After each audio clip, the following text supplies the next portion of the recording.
Olá, irmãos, graça e paz, tudo bem com vocês? Vamos continuar o vídeo da série da Grande Babilônia. Esse daqui deve ser o número 7. Verifica o número, a numeração do vídeo da playlist no comentário fixo e na descrição do vídeo. E leia as coisas que eu acrescento ali, porque às vezes eu acrescento coisas importantes na descrição. Então vamos continuar. E eu quero continuar pelo profeta Isaías. Eu separei aqui alguns textos dentro do profeta Isaías e algumas conexões muito interessantes. Vocês vão ver como é importante a gente estudar o profeta inteiro, não somente porções isoladas de profetas. O objetivo dos vídeos é provar que a Jerusalém agora atual, ela está corrompida, ela está sendo comparada à Grande Babilônia, mas ela não vai receber o fim da Grande Babilônia. Ela não é a Grande Babilônia, ela não vai ser reputada como filhas da Grande Babilônia. O Senhor Jesus vai restaurar Jerusalém aqui na terra. E aí, durante um tempo determinado, a Jerusalém, ainda terrestre, vai estar aqui na terra, junto com o templo, junto com os sacerdotes, junto com o povo de Israel, literal, na carne, e a igreja glorificada vai estar reinando sobre tudo isso. Uma coisa importante para você entender, eu vou estar fazendo mais vídeos falando sobre esse ponto aqui, é que o Senhor nas Escrituras, ele fala coisas que vão acontecer durante os milênios. Isso todos nós sabemos. Mas ele foca no 6º milênio, no 7º, e fala coisas que vão acontecer dentro do 8º milênio também. A visão que nós temos do 6º milênio, ela é muito mais detalhada, porque envolve o nosso tempo, né, tempos alguns séculos atrás, nosso tempo principalmente, e o tempo da grande tribulação. As coisas que devem ocorrer dentro do 6º milênio. No 7º milênio é o reinado de Cristo. O Senhor também mostra bastante coisas que acontecerão durante o reino milenar. Depende de como você estuda os profetas, da sua dedicação, você vai ter um vislumbre do reino. Ou menor, ou maior, ou até completamente errado, como muitos têm. Acham que o reino é no céu, não na terra. Aceita do adventismo do 7º dia. Muitos deles acreditam que toda a terra vai ser uma prisão para o diabo, aqui vai ser o abismo, e todo mundo estará no céu. A seita calvinista acredita que o milênio está acontecendo agora na terra, e quando alguém morre já vai direto para o céu e já fica reinando com Cristo ali. Os que morreram no tempo de Cristo, os que morreram na Idade Média, os que morrem agora, os que vão morrer no tempo da grande tribulação, todos eles reinarão por 1000 anos, independente do tempo que fique, que tenha morrido, que fique lá no céu, não importa. Até aqueles que morrerem no início da grande tribulação, eles estarão com Cristo lá 7 anos, e isso será convertido em 1000 anos. E aqueles que morreram há 2000 anos atrás, 1000 anos do mesmo jeito. Esse é o vislumbre da seita calvinista, horroroso, né? Não tem justiça, não tem nada, não tem nações que restam, não tem porcaria nenhuma, só tem a predestinação louca deles. Então, depende muito de como você estuda os profetas, porque os detalhes mais importantes do reino de Cristo não estão no Novo Testamento. Eles estão na lei, no Salmo e nos profetas. Os apóstolos de Cristo falaram alguma coisa assim sobre o reino, mas eles nem sequer chegaram a falar de nações que restam. O apóstolo Paulo, por exemplo, ele usou textos na sua carta que foram retirados dos profetas e nos contextos falam de nações que restam, mas ele mesmo não abordou o tema das nações restantes, porque o Senhor planejou assim. Eles não concordaram, não fizeram um concílio e concordaram entre si, dizendo, olha, não vamos falar das nações restantes? Não vamos falar disso? Não vamos falar disso? Não vamos falar. Eles não fizeram um concílio. O que dá a entender que foi o planejamento do Espírito Santo para que eles não falassem. Para Deus ver quem estuda os profetas ou não. Quem quer olhar somente para as palavras dos apóstolos e ali fundamentarem e se esforçarem para fundamentarem as suas próprias doutrinas. Religiões, seitas e por aí vai. Então, esse vídeo aqui, ele é importante porque tem conexões importantes. Então, o Senhor, ele mostra pra gente o que vai acontecer no 6º milênio, coisas que acontecerão no 7º e coisas que acontecerão só no 8º milênio. E o 8º milênio, quando eu falo disso, eu me refiro ao 8º dia depois do sétimo, lá da criação, que seria o tempo da eternidade. Se você não entende isso que eu estou falando, infelizmente não tem como eu recapitular aqui as coisas para você, porque se eu pensar somente nos iniciantes, eu vou ser chato com as pessoas que já me acompanham faz tempo. Aliás, eu já estou dando uma introdução aqui, né? Para você poder entrar dentro do vídeo. Entra no canal, você vai ver muitos estudos onde nós falamos do sexto milênio, do sétimo e do oitavo, falando sobre o milênio de Cristo. Aliás, eu tenho que pegar esses vídeos e atualizar eles na playlist do milênio. Tá bom? E o apóstolo Pedro foi o que mais falou, o que mais deixou claro sobre o sexto dia, o sétimo dia e o oitavo dia, e ele falou isso com o conhecimento completo. Não foi por acaso uma inspiração pelo Espírito Santo na qual ele escreveu, mas não identificava o que falava. Não foi esse o caso. Ele sabia, claro que ele sabia, ainda mais nas suas cartas, né? Que ali ele está escrevendo com grande profundidade. Então vamos lá. Muitos usam o profeta Isaías para ensinarem assim para o povo de Deus, que a Nova Jerusalém ela vai descer agora, já na vinda de Cristo. E essa Jerusalém que está aqui agora, ela foi criada pelo movimento sionista ou foi criada pela ONU. Os judeus que estão lá não são verdadeiros, eles têm que se arrepender. Aliás, usam o texto, sai dela, povo meu, porque eles identificam a Jerusalém como a Grande Babilônia. E o fim da Grande Babilônia é terrível, não é? Além de Deus entregar a Grande Babilônia na mão dos 10 reis e da besta para queimar ela no fogo, além disso, o Senhor vai destruir, vai jogar pedras sobre ela e a fumaça dela subirá pelos séculos dos séculos. Isso não é bobagem que o Senhor falou, querendo dizer que depois de alguns meses a fumaça para de subir e que, na verdade, é só uma linguagem metafórica. Não é, porque o Senhor está falando, assim como o lago de fogo não se apaga. Ainda que dure só 1000 anos, depende de como você entenda isso, durante 1000 anos não se apaga, pelo menos, não é? Então, fumaça sobe pelos séculos dos séculos e é assim que está escrito, é assim que o profeta Isaías fala no capítulo 66 também, é assim que está no Apocalipse e é assim que eu acredito. E eu lembrei do Lago de Fogo porque a fumaça da Grande Babilônia subindo pelos séculos dos séculos e o Lago de Fogo tem tudo a ver. Porque a terra de Edom se converterá em lago de fogo. E a terra de Edom vai ficar lá naquele lugar, mas vai ser convertida em piche. E a fumaça dela sobe pelos séculos dos séculos. Esse texto está em Isaías 34, é o que nós não vamos ler aqui hoje, porque nós já lemos em vídeos antigos, dentro dessa playlist. E é a terra de Edom que vai ser convertida nisso. Durante os 1000 anos será assim. Depois dos 1000 anos, a configuração do mundo muda, altera. A própria Jerusalém será glorificada. O próprio templo de Ezequiel, que vai existir literalmente, ele vai ser desmontado e ele vai cessar. Aí sim, para o 8º dia está agendado a Nova Jerusalém descendo do céu, para o Senhor fechar o 7º milênio. Na verdade, fechar o 7º milênio não, porque ainda no final do 7º milênio terão eventos para acontecer. Satanás será solto durante um período de tempo, vai enganar as nações ainda, juntar Gog e Magog contra a cidade, e aí sim vai descer fogo do céu, vai se estabelecer o grande trono branco. O céu e a terra fogem da presença desse grande trono branco e não se acham mais lugar para eles, como está escrito em Apocalipse 20. Foge. Então, a Nova Jerusalém não pode estar na terra, porque ela não pode fugir da presença do grande trono branco. E o grande trono branco é o mesmo trono no qual o Senhor está assentado agora. Por isso que está agendado esse momento para depois dos 1000 anos. E depois que a morte, o Sheol e o mar são condenados no grande trono branco, aí João fala, vi novos céus e nova terra, e a Nova Jerusalém descia do céu.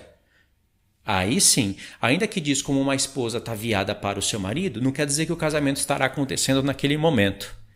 Mas será uma celebração eterna e o Senhor inicia a eternidade com chave de ouro. nada mais bonito, né? Nada mais coerente do que o Senhor fazer assim, como ele nos revelou. Mas tem pessoas que usam o livro do profeta Isaías de maneira isolada, pegam alguns textos isolados para afirmarem que a Jerusalém agora ela é a grande Babilônia, os judeus de lá são falsos, foi criado pela ONU, é um movimento sionista, e está tudo errado e eles têm que se arrependerem para fazer parte da igreja e saírem de lá porque vai ser tudo destruído. Não faz o menor sentido, né? Ficaria até uma coisa deselegante, uma coisa... Deus não perde, irmãos. Deus não perde. Olha o trabalho que ele fez em Jerusalém desde quando Davi conquistou Sião. Olha o trabalho que o Senhor fez em Jerusalém. Ainda que ele entregou Jerusalém na mão dos gentios, ele devastou o seu próprio santuário, a cidade ficou 70 anos em cativeiro, criou mato lá, ficou quase que inabitável. As nações zombavam, porque era a cidade querida de todas as nações. Jerusalém, ela foi rainha de toda a terra. Todas as nações da terra iriam lá ouvir a sabedoria de Salomão. Tiro e Sidom estavam abandonadas. Tanto é que quando Jerusalém cai, Tiro se alegra e se ensoberbece e fala, eu sou e não há outra além de mim. Como já mostrei para vocês nos profetas. A grande Babilônia fala isso. Tiro fala isso, a frase que está na boca da prostituta. E o Senhor mesmo mostra em Ezequiel 26 ou 27 que Tiro se alegra quando Jerusalém cai. E aí, ao invés de todas as nações irem para Jerusalém ouvirem a sabedoria de Salomão, o qual representava o Deus de Israel, agora eles iam para Tiro, para Sidom, para fazerem trocas de mercadorias e prostituições, e aí está escrito que Tiro se prostituiu com todas as nações. Isso está em Isaías. Então, para você estudar sobre a Grande Babilônia, você tem que fazer uma busca dentro do aplicativo da Bíblia sobre Tiro e Sidom. Por quê? Porque em Apocalipse 18, quando o Senhor está falando da queda da Grande Babilônia, ele leva a gente muitas vezes para Tiro e Sidom. E não somente para Tiro e Sidom, ao ponto dele levar a gente para todas as nações da terra que vão estar embriagadas e contaminadas e serem reputadas como filhas da Grande Babilônia. Então são todas Grande Babilônia. Essa é uma das partes das revelações que eu tenho mostrado para vocês. Então vamos fazer a conexão agora? A conexão dos textos. Olha como algumas pessoas usam o profeta Isaías. Eu vou ler aqui para vocês. Isaías 1, vamos direto no verso 10, porque é o que interessa para quem estuda o profeta de maneira isolada. Diz assim, ouvi a palavra do Senhor, vós, príncipes de Sodoma, prestai ouvidos à lei do nosso Deus, vós, povo de Gomorra. Então, Jerusalém foi chamado de Sodoma e Gomorra. E lá em Apocalipse 11, tem uma grande cidade na qual o Senhor Jesus foi crucificado e está escrito que ela se chama espiritualmente de Egito e Sodoma. Então, Sodoma já é identificado aqui. E realmente a grande cidade que o Senhor Jesus foi crucificado foi em Jerusalém. Até aí tudo bem, mas a grande cidade de Apocalipse 17 não é a mesma grande cidade de Apocalipse 11. Babilônia é chamada de grande cidade.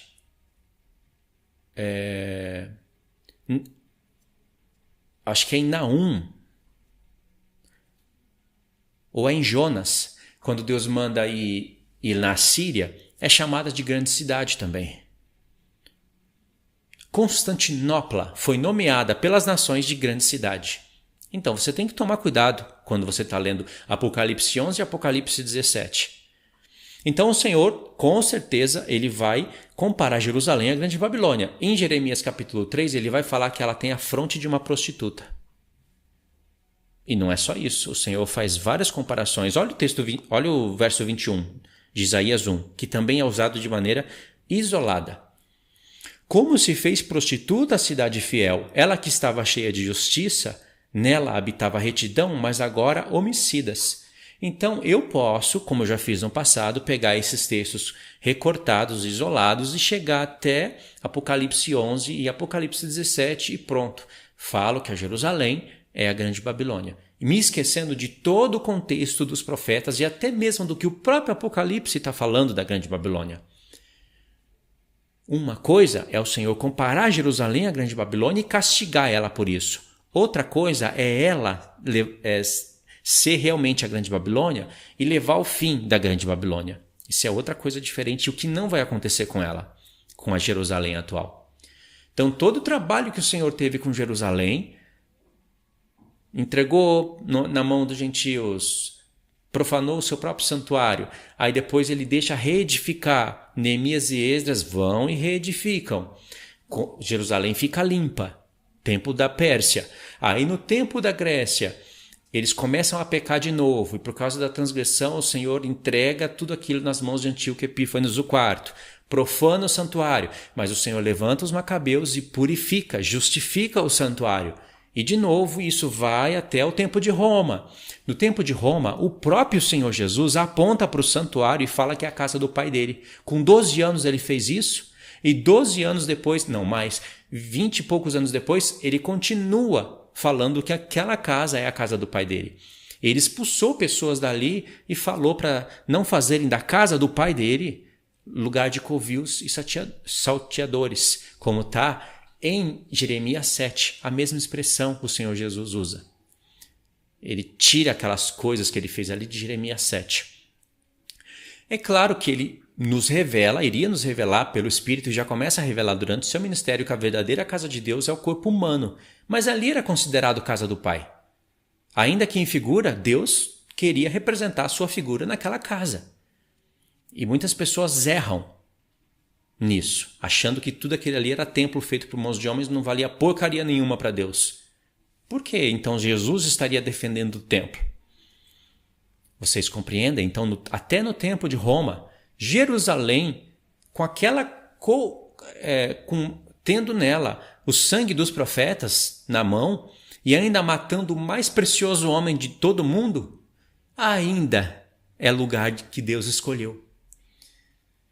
No ano 70, Deus castiga Jerusalém. E aí é como se ele dissesse: acabou, desisto de Jerusalém, tentei de tudo, não deu certo. Meu filho morreu, ressuscitou, foi pregar primeiramente em Jerusalém. Não quiseram ouvir? Desisto, chega. Agora eu entrego ela na mão das nações e se lá no futuro ela voltar a existir, não tenho nada a ver com isso. Isso não são palavras do Senhor. Se os judeus voltaram para a terra de Israel, isso é para se cumprir profecias de Ezequiel 38 e 39. Se não, o que a gente faz com aquelas profecias? Elas não se cumpriram no passado.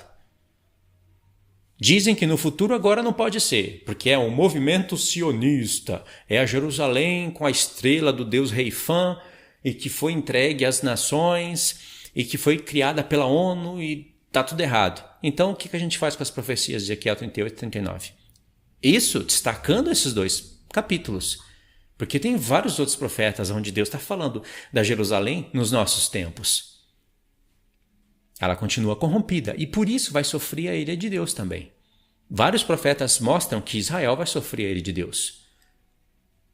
Pontos da ira de Deus, né? Não vai sofrer toda a ira de Deus, porque a ira mesmo de Deus é para aqueles que colocam a marca da besta. Muitos lá irão aceitar a marca da besta, mas metade da cidade não. E o Senhor prometeu proteger a cidade. Então, não tem como ele desistir de uma coisa que o diabo está querendo tomar dele o tempo todo. Já colocou até uma bandeira lá, o domo da rocha. Você acha que Deus vai dar esse gostinho para o diabo? Só porque tem uma lá no céu? Não vai fazer. O diabo vai perder tanto o céu como a terra. O único lugar que ele vai poder ficar durante 1000 anos é lá no mais profundo do Sheol, para depois ser jogado no lago de fogo. Ali é o lugar dele. Então eu posso pegar esses textos aqui de Isaías de maneira bem isoladinha, Isaías 1, verso 10 e verso 21. Pronto, aí eu dou um pulo lá em Isaías 60. Faço uma postura de mestre, né? Tal, e vou lá em Isaías 60 e aí começo. Presta atenção nisso. Vamos ler do 1 ao 3 primeiro. Dispõe-te, resplandece, porque vem a tua luz, e a glória do Senhor nasce sobre ti, porque eis que as trevas cobrem a terra, e a escuridão os povos, mas sobre ti resplandece o Senhor. A sua glória se vê sobre ti. Olha o verso 3, que é o principal. Presta atenção nisso. As nações se caminham para a tua luz, e os reis para o esplendor que te nasceu. Aí, esse texto nos leva diretamente para Apocalipse 21, verso 23 e 24. Presta atenção. A cidade não precisa nem do sol, nem da lua, para lhe darem a claridade, pois a glória de Deus a iluminou e o Cordeiro é a sua lâmpada. Lembrando que aqui tem uma referência, eu vou mostrar para vocês. Aqui tem uma referência e nela nos leva para Isaías 60, verso 19. Isaías 60, verso 11. Tá vendo? Então, tem paralelos, certo? E aí, quando chega no verso 24, tem aquele mesmo texto. As nações andarão mediante a sua luz e os reis da terra lhe trazem a sua glória. Vamos voltar em Isaías 60. Olha o verso 4. Verso 3. As nações se encaminham para a tua luz e os reis para o resplendor que te nasceu. Aí a pessoa bate o olho aqui nesse verso 3 e destaca ele e fala, nossa, é a Nova Jerusalém. Então, aqui o profeta Isaías está profetizando na Nova Jerusalém. Então, ele está profetizando o milênio. Ele não está profetizando o 8º dia, depois dos 1000 anos. Não pode ser, tem que ser antes. Por que tem que ser antes? Sendo que o Apocalipse mostra o trono branco, depois a Nova Jerusalém descendo do céu. Por quê? Várias coisas não vão bater. O Senhor está usando esse texto aqui para fazer paralelo sim com a Nova Jerusalém. Mas não esqueça do que acabou de ler aqui, ó, no verso 1. Dispõe-te e resplandece, porque vem a tua luz, e a glória do Senhor nasce sobre ti. Será que a Nova Jerusalém estava sem glória? Se ele está profetizando aqui sobre a Nova Jerusalém? Porque eis que as trevas cobrem a terra e a escuridão os povos, mas sobre ti aparece e resplandece o Senhor, e a sua glória se vê sobre ti. A glória do Senhor está na Nova Jerusalém. Mas será que um dia ela não esteve? Então veja que o Senhor está usando, sim, reflexos de uma cidade para outra. Tem um Monte Sião na terra, tem um Monte Sião no céu. Não quer dizer que a Nova Jerusalém vai descer na volta de Cristo, porque os tempos não fecham. E aí a gente pode também pular aqui no mesmo capítulo, mas vamos no verso 9, 10, 11 e 12. Certamente as terras do mar me aguardarão.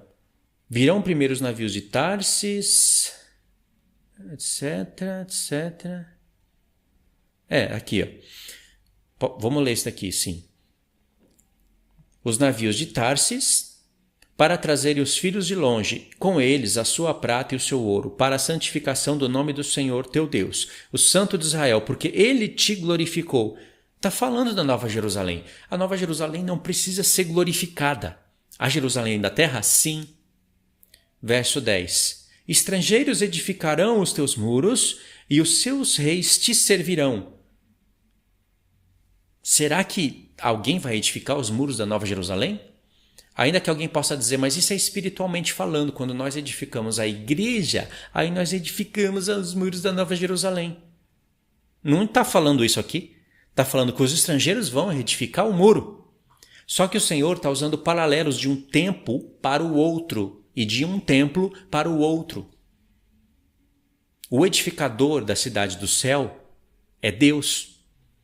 É claro que espiritualmente, se for levar em consideração a parte espiritual, enquanto nós edificamos uns aos outros e nós estamos representados nos muros, pode ser entendido sim. O que não pode é anular o literal por causa da conta espiritual. Isso não pode porque os tempos não fecham.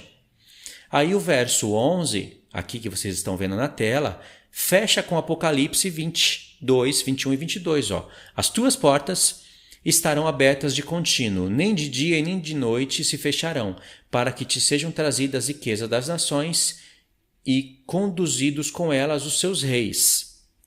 Verso 12. Presta atenção nesse verso 12. Vê se isso daqui é para depois do milênio. Porque a nação e o reino que não te servirem perecerão. Sim, as nações serão de todo assoladas. Aí eu posso, de uma maneira mais superficial, cruzar o verso 11 com a Nova Jerusalém e dizer, as nações que não te servirem perecerão, então vai existir morte. Então, para isso acontecer, então eu tenho que entender que a Nova Jerusalém desceu antes, mesmo que eu tenha que alterar a linha do tempo lá em Apocalipse 19, 20 e 21, como fazem, na cara de pau, É uma coisa absurda aquilo. Fazer a alteração daquela cronologia é um absurdo. Aí eu digo que a Nova Jerusalém desceu e as nações que não servirem a Nova Jerusalém irão perecer. Não faz sentido isso. O que eu entendo é que aqui o Senhor está falando da Jerusalém no tempo do milênio e as nações, porque ainda tem morte, e as nações que não servirem a Jerusalém, não a nova, a Jerusalém, perecerão, não é? Tudo certo. E agora vem aquela conta espiritual. Se a pessoa entende que a Nova Jerusalém é espiritual e aqueles que vão edificar os muros são pessoas espirituais e os muros são espirituais, mas ainda acreditam na cidade literal, mas sabe que os muros não podem ser edificados literalmente por nós, então eu também posso pegar esse texto aqui de maneira espiritual. Verso 12. Vamos supor que nós estamos no milênio agora. A igreja glorificada tem acesso aos céus, ao templo de Deus. As nações da terra não. A igreja tem acesso aos céus. No milênio terá. Porque a nação e o reino que não te servirem perecerão. Quem não servir a igreja no milênio vai perecer. A Nova Jerusalém não precisou descer do céu para esse verso acontecer. Porque todos saberão que tem um povo santo que reina desde o céu, mas o reino é sobre a terra. E tem uma central na terra que é a Jerusalém. Não tem nada de contraditório nisso. Contraditório é eu olhar para o Apocalipse 19, ver que Deus pegou a besta e o falso profeta, jogou no lago de fogo, colocou 1000 anos de intervalo e depois contou a história. De 1000 anos, Satanás foi solto. Depois, Deus pegou o diabo e jogou no lago de fogo e disse, aonde já se encontra a besta e o falso profeta? Tá tudo certinho. Temos que seguir essa linha do tempo. Senão eu vou ser como um milenista. Ainda que tenha essa divisão, eu vou dizer que foi tudo junto e que o milênio era agora. Não fecha, mas eles fazem isso. Ué, se depois desse evento que o Senhor mostrou o grande trono branco, de cuja presença fugiram os céus e a terra, e houve o julgamento, e depois a Nova Jerusalém desceu do céu, por que eu não vou respeitar essa linha? Só essa parte que está errada? Por que é só essa parte que está errada? Por que o Senhor quis fazer essa pegadinha? Apocalipse 19 para o 20 tem uma linha, mas do 20 para o 21 é analepse. Analepse do quê, meu Deus? Não tem nem sentido fazer analepse ali. Nem poderia fazer, senão as profecias dos profetas não se cumprem. Quando eu digo os profetas, eu falo os profetas no plural, me referindo a todos. Entendeu?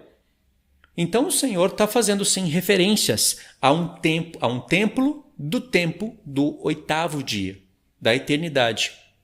Mas não está trazendo a Nova Jerusalém para a terra 1000 anos antes. Porque se ele faz isso, de fato a Jerusalém de agora tem que ser destruída. Não é? E se ser destruída tem que ser considerada a Grande Babilônia. E como ela vai ser considerada a Grande Babilônia? Sim, em Zacarias 12 e 14, Deus prometeu ir contra todas as nações que forem contra Jerusalém. E prometeu ali se revelar aos que restarem. E como profetas como Amós, Miqueias, Obadias mostram que os restantes estarão em Jerusalém e o Senhor reinará de lá em Jerusalém sobre os que restarem. E Ezequiel do 40 e 48, aquilo ali é impossível de espiritualizar. Então, irmãos, a gente tem que estudar todas as profecias. E não somente Isaías capítulo 1, verso 10 e 11 e Isaías 60. Você já viu quantas vezes a palavra Jerusalém aparece dentro do profeta Isaías? Então, ou realmente a pessoa está sendo ignorante e não está procurando esses textos, né? Ela só consegue se lembrar daqueles que o Apocalipse 21 e 22 te leva para os profetas, então ela só vê isso. Ou ela realmente vasculhou, mas os textos que ela não consegue encaixar na linha dela, ela abandona. Ela não fala, finge que não existe. E eu acredito que isso possa estar acontecendo sim. Por esses que querem jogar Jerusalém no lago de fogo e acabar com todos os judeus da terra de Israel. Irmãos, se a profecia de Apocalipse, de Zacarias 12, está escrito que o Senhor abrirá os olhos da casa de Judá, é porque estão fechados. E se os olhos dos judeus estão fechados e não reconhece o Filho, você quer que Jerusalém esteja como? Santa. Nem a igreja está santa. Olha para a igreja dos gentios. Vê a porcariada que está aí no meio do povo. E quer que Israel esteja santo. Aí então, vamos fazer uma conexão. É muito importante essa parte do vídeo, que é uma conexão muito bonita. Isaías capítulo 2, na verdade Isaías capítulo 1 já resolve isso, se você contextualizar. Então, se você ler Isaías 1 e pegar ali do verso 25 ao 27, diz assim: Voltarei contra ti a mão, purificar-te-ei como taça das tuas escórias e tirarei de ti o metal impuro. Ok. Esse texto aqui, o verso 25, está falando da Jerusalém do céu ou da terra? Do céu ou da terra? Será que a do céu precisa desse tipo de purificação? Não. Então está falando da terra. Aí alguém pode dizer, está falando do território, né? O território vai ser purificado, os judeus, mas vai ser purificado quando ela descer do céu. Mesmo assim, eu tentando ser herege, eu não consigo. Eu não consigo fazer isso. Verso 26. Te restituirei os teus juízes como eram antigamente, os teus conselheiros como no princípio. Depois te chamarão cidade de justiça, cidade fiel. Sião será redimida pelo direito e os que se arrependem pela justiça. Mas os transgressores e os pecadores serão juntamente destruídos, e os que deixarem o Senhor perecerão. Só se você ler até aqui, você vê a restauração da Jerusalém. Porque uma vez que o Senhor abre os olhos da casa de Judá, como está em Zacarias 12, os judeus passam a enxergar o Senhor. E ainda o Senhor vai dar poder para eles consumirem as nações ao redor. Não é só o Senhor Jesus que vai vir e destruir tudo. A igreja vai ter uma participação, o Senhor Jesus vai ter a participação maior, e ainda os judeus da terra vão ter participação em eliminar os inimigos do povo de Deus. Então, no capítulo 1 já dá para resolver as coisas, né? Agora, olha o capítulo 2. A glória futura do Israel espiritual. Porque a própria Bíblia já está te mostrando, está te induzindo a você não enxergar o Israel literal como tendo uma glória futura, porque tem tendências antissemitas aqui dentro. Até mesmo epígrafe, isso que nós estamos lendo aqui, isso é um epígrafe, não tem nada a ver com o texto bíblico. Então a pessoa já, logo de epígrafe, já interpretou algo para você e te induziu a você não enxergar Jerusalém da terra. Mas olha só, leia aí o verso, vamos ler o verso do 1 ao 5, diz assim: Palavra que em visão veio a Isaías, filho de Amós, a respeito de Judá e Jerusalém. Como que é espiritual aqui? Está falando de Judá e Jerusalém. Nos últimos dias, acontecerá que o monte da casa do Senhor será estabelecido no cimo dos montes, e se elevará sobre os outeiros, e para ele afluirão todos os povos. Irão muitas nações e dirão: Vinde e subamos ao monte do Senhor e à casa do Deus de Jacó, para que nos ensine os seus caminhos, e andemos pelas suas veredas, porque de Sião sairá a lei e a palavra do Senhor de Jerusalém.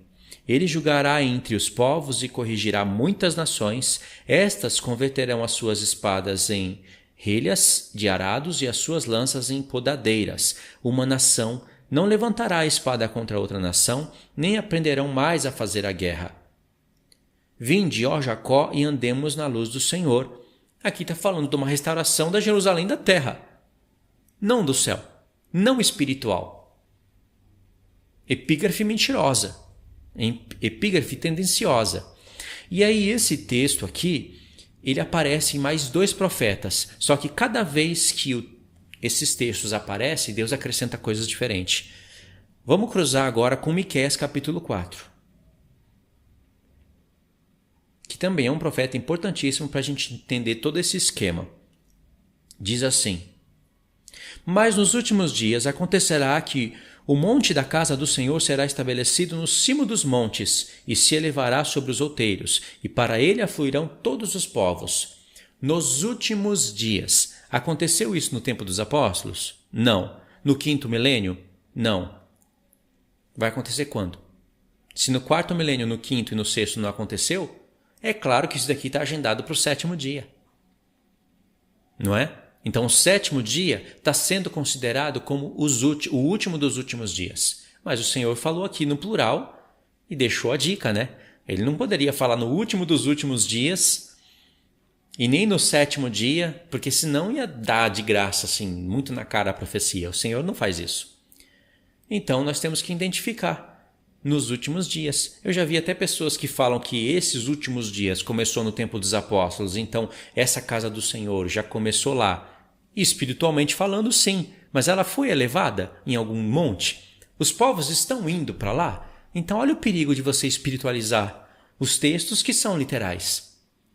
Tem a porção espiritual? Tem, nós somos a casa do Senhor, santuário do Senhor. Mas as nações estão vindo até a gente? De Sião sairá a lei? É isso que nós estamos fazendo hoje, que está dando cumprimento aqui ao texto? Claro que não. Agora, se você vai entender se é a Nova Jerusalém que desceu aqui nesses últimos dias, você tem que entender qual que é esses últimos dias também, né? Ou se é outro templo, aí você vai ter que estudar os profetas. É isso que nós estamos fazendo.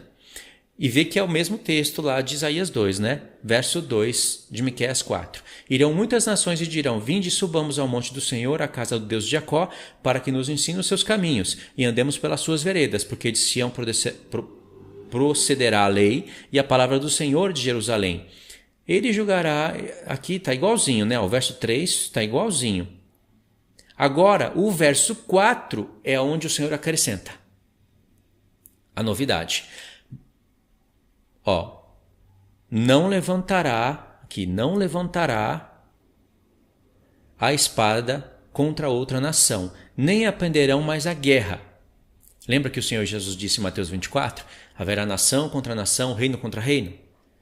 Depois que o Filho do Homem vem sobre as nuvens dos céus, e aí tem o arrebatamento, o efeito aqui é o contrário. Então o Senhor Jesus meditou nesse texto aqui e entendeu que se haverá um tempo em que a nação não se levantará contra outra nação, antes desse tempo vai ter nação contra nação e reino contra reino. Somou com Daniel, inclusive falou de Daniel lá, né? Onde tem um império levantado na terra, então tem nação contra nação, reino contra reino. Depois que isso acontece, vem o verso 4. Mas assentar-se-á cada um debaixo da sua videira e debaixo da sua figueira, e não haverá quem os espante, porque a boca do Senhor dos Exércitos o disse.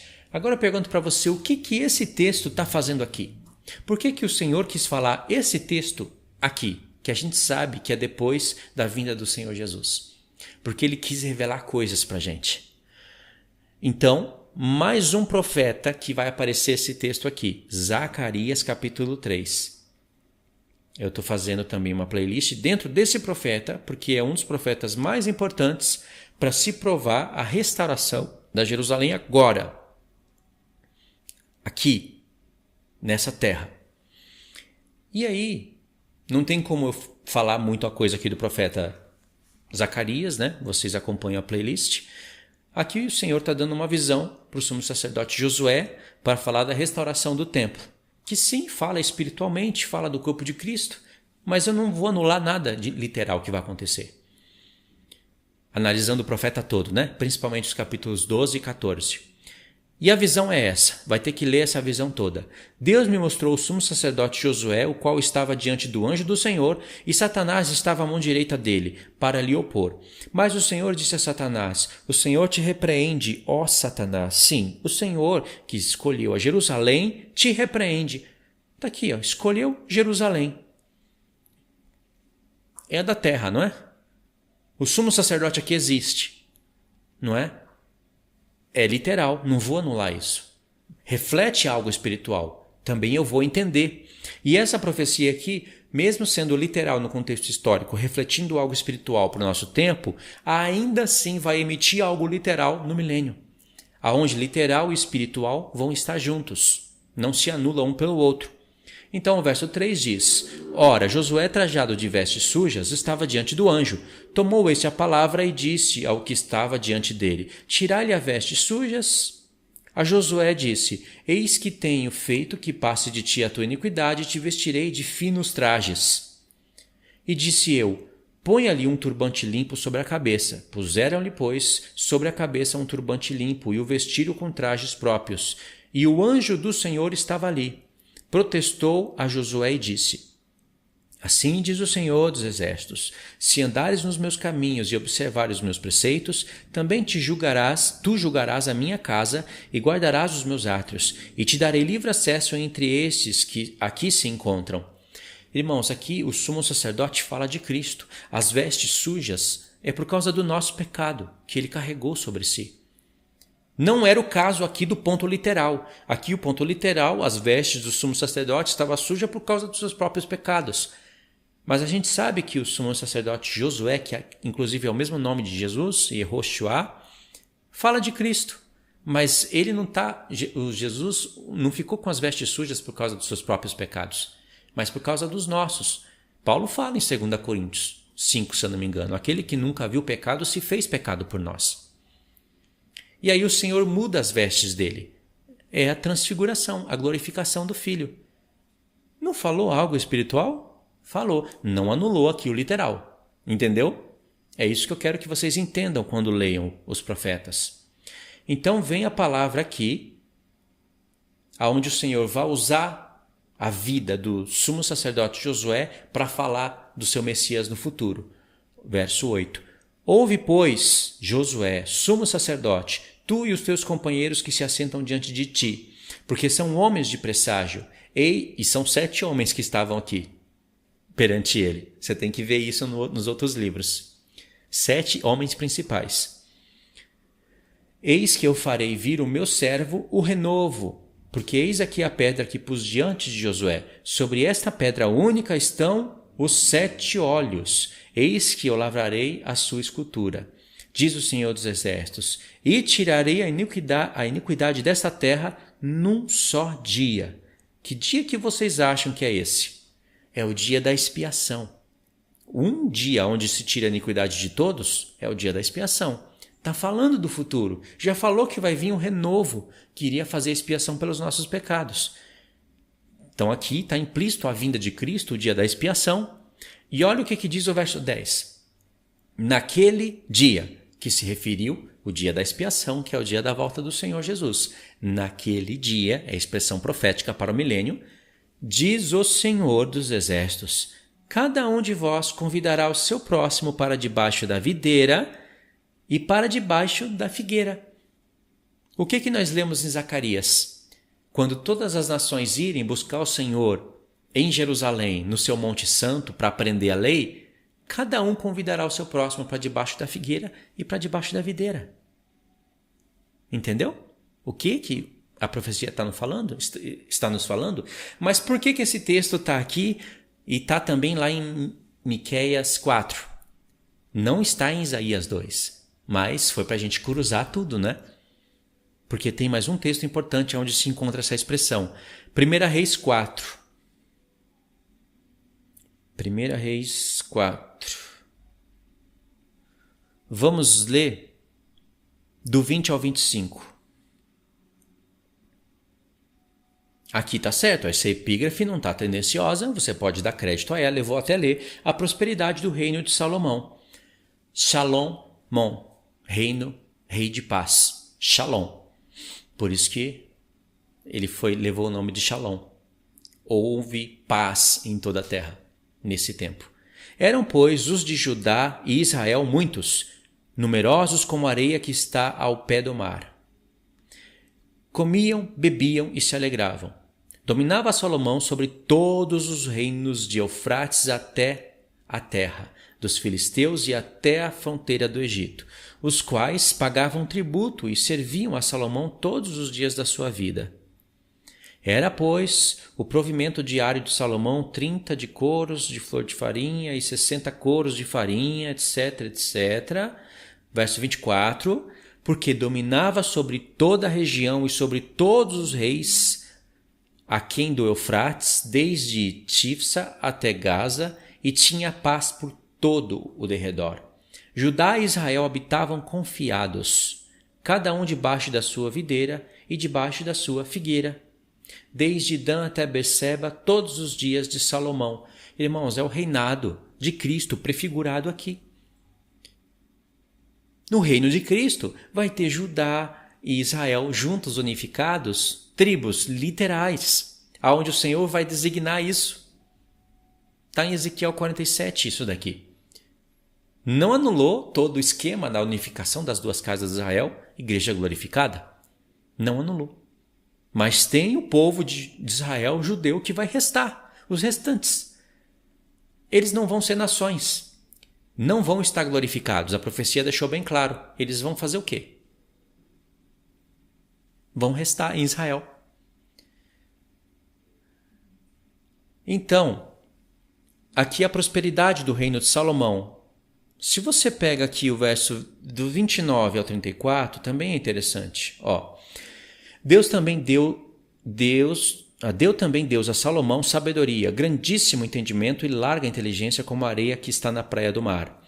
Era a sabedoria de Salomão maior do que a de todos os do Oriente e de toda a sabedoria dos egípcios.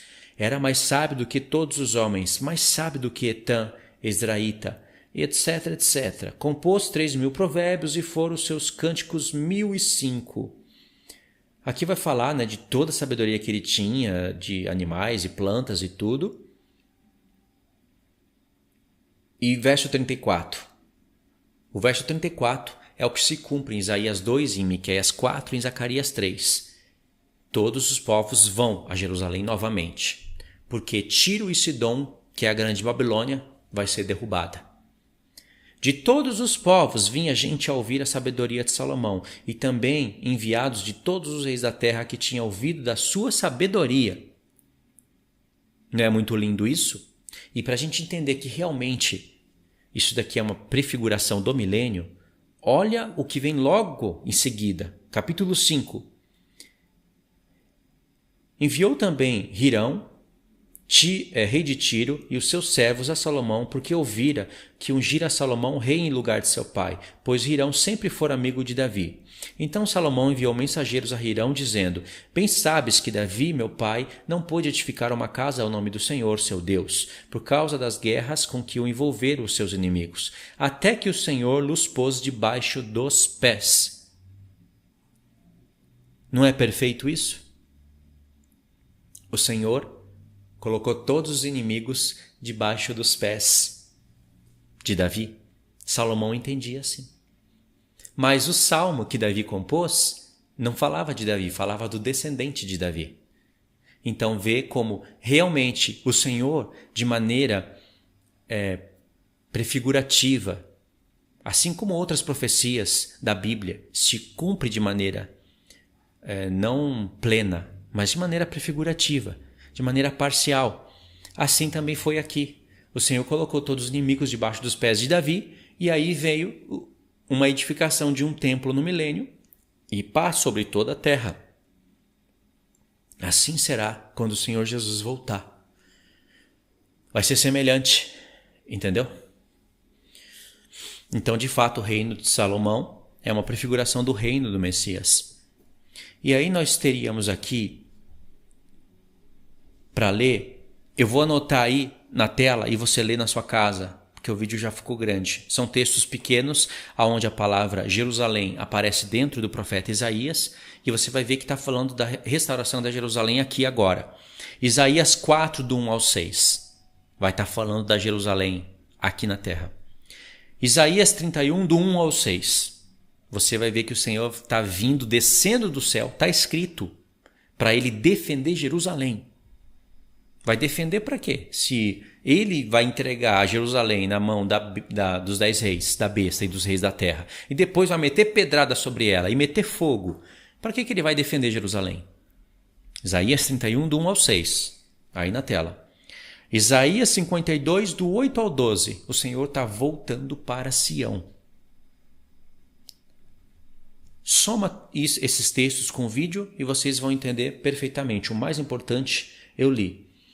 Então, irmãos, esse talvez foi o vídeo número 7 da série da Grande Babilônia. Eu ainda não gravei um estudo sobre o Apocalipse 11 cruzando com o 17, mas entre os próximos vídeos aí nós vamos entrar em Apocalipse 11, 17, 18 e ainda tem Ezequiel 38 e 39, que é o vídeo que eu não fiz ainda, né? Eu falei que ia continuar e dei uma pausa para falar de Zacarias e outros assuntos. Mas nós vamos voltar nesses pontos, tá bom? Ezequiel 38, 39, Apocalipse 11, com o 17 e o 18. E também um pedacinho do 19. Tá bom? Então é isso daí, a gente para aqui, tá bom? Se inscreva no canal se você não tiver inscrito, verifica as playlists da Grande Babilônia, de Zacarias e algumas outras que eu recomendar para vocês aí no comentário fixo. E se você quiser outros assuntos, você procura nas playlists do canal. A minha dica é, se você quiser saber se eu fiz algum vídeo em determinado assunto, vai no campo de busca do YouTube, coloca canal Reino Eterno e a palavra-chave ou a frase-chave. Se tiver algum assunto relacionado, vai sair ali. Tá bom? É isso daí então. Fiquem todos na paz. Deus abençoe.